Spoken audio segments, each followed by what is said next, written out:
Good day, everyone. May peace and blessings be upon you. This is IMAN SAYMEH coming to you from Orange County, California, with my weekly videos in raising awareness about mental health. As we are gearing towards the new school year, I pray that all students and their parents and the teachers and the school administrators will have a healthy, safe, and a successful year.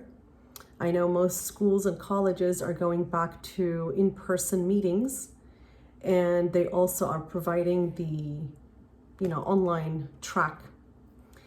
I invite you as a family to come up with a plan, to come up with a decision, and to make the decision together. That will lessen the stress throughout the year. If the kids don't feel like going back to school, or if the kids want to go back to school and the parents don't want them to go back to school, the family needs to make a decision together, or else you will have a tug of war throughout the year if the parents are not on the same page as the kids, or if the kids are, and one parent is on one page and another parent is on a different page. So save yourself the hassle and the headache and come up with the decision as a family from the get-go. It is very normal to be experiencing separation anxiety, where you feel physically, mentally, and emotionally nervous and stressed out about the fact that your kids are going back to school, or sometimes in certain cases, they'll be going away for college. Separating from loved ones causes anxiety due to the fear and the sadness and the fact that you'll be missing them and you'll be missing out on time with them. And the kids, vice versa, if they're starting school for the first time, they'll be stepping out in the unknown with a new teacher, new atmosphere, new routine. Talk about it. Welcome the fear, welcome the nervousness. Be very honest with them. Talk to them about your own feelings and nervousness and anxiety. But don't talk about it for a long time. Don't dwell on things. Don't make it the center of attention on a daily basis. Welcome the conversation, talk about it, invite them to express themselves, reassure them, talk about their fears, validate them, and move on. Maybe if your kids are starting school for the first time, send them to school with a little symbol from home, a little blanket or favorite truck or favorite little doll or something that they would take from home. Make sure you explain to your kids the importance of wearing a mask. Even though, let's say, your family do not like to wear masks, if you are in the presence of other students on campus, please be responsible and wear a mask. I think it's mandatory in all campuses, colleges, and schools. Talk to the kids about,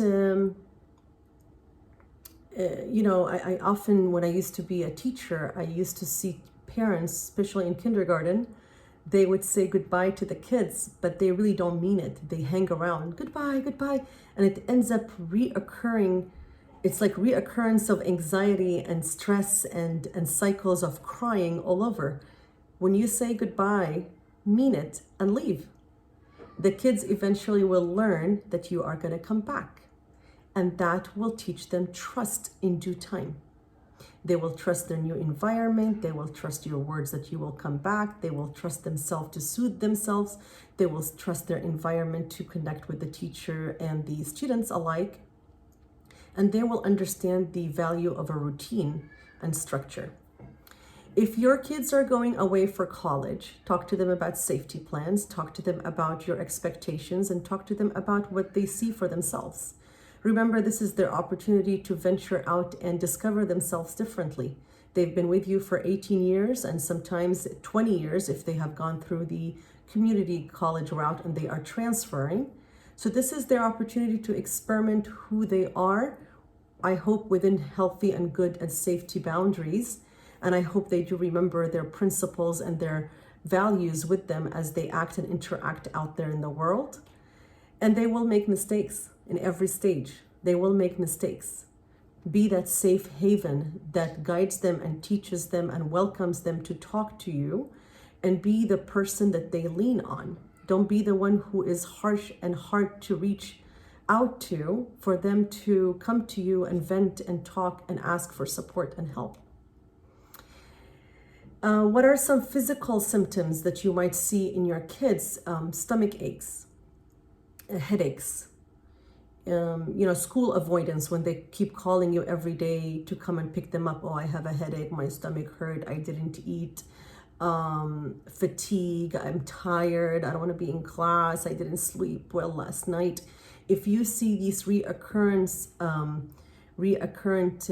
symptoms happening, you need to address them with a doctor. You need to address them with the kids. What's happening? Sometimes the kids might not have found their comfort zone within the new environment, so it manifests within them as a way to avoid the environment, all the environment. What else? Back to school is exciting.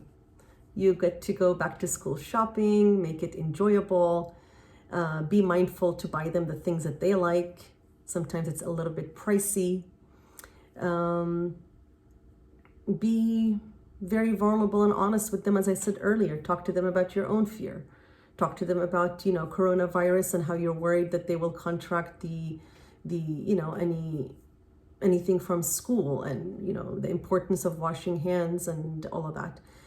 You might be the type of family that do not want to be vaccinated and do not want to participate in any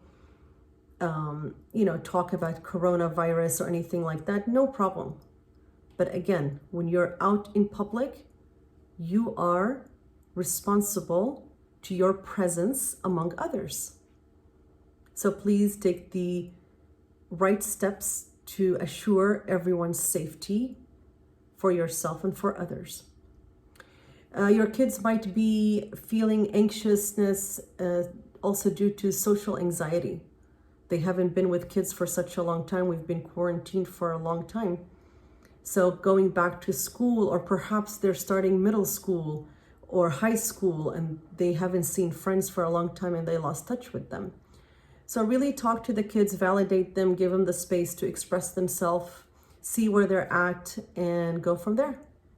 Do not dwell on it. We can validate something and we can talk about something, but when we dwell on it every single day, it becomes our new reality and it becomes our habit. Have a good day, everyone.